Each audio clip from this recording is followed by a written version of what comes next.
Bonjour, bienvenue chez Ophi Invest AM pour cette vidéo des marchés du mois de novembre.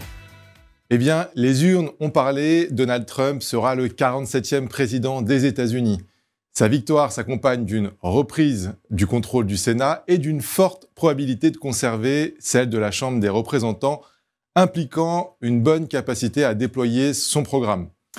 La réaction des marchés à court terme est en ligne avec ce que nous avions déjà évoqué.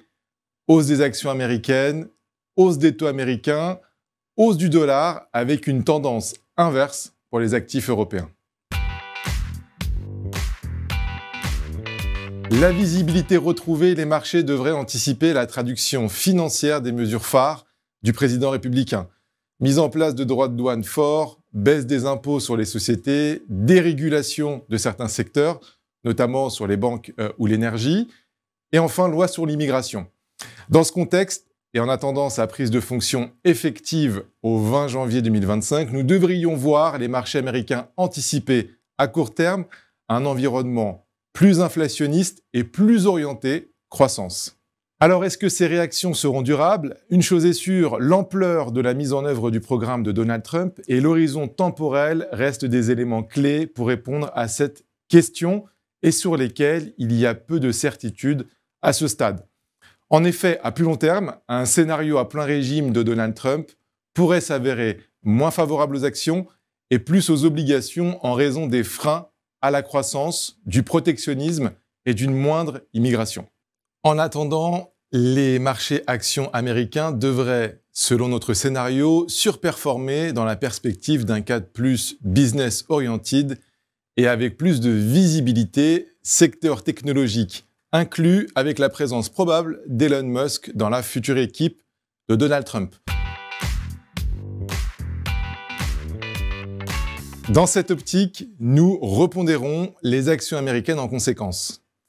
Si les baisses de taux attendues de la Réserve fédérale américaine sur 2024 ne devraient pas être affectées, le taux cible en 2025 devrait être revu à la hausse, entraînant une remontée des taux longs américains et une pontification de la courbe.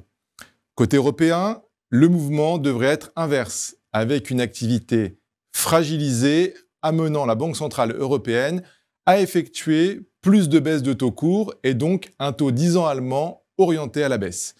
Cela nous conduit à repasser positif sur les taux européens et le compartiment crédit devrait en bénéficier. Les actions de la zone euro pourraient souffrir, mais seront sans doute protégées par leur faible valorisation et pour certaines d'entre elles par la part de leur activité aux États-Unis. Toutefois, cette orientation court terme sera rapidement challengée par le passage au fait des promesses électorales et des impacts à moyen terme des mesures protectionnistes ou migratoires.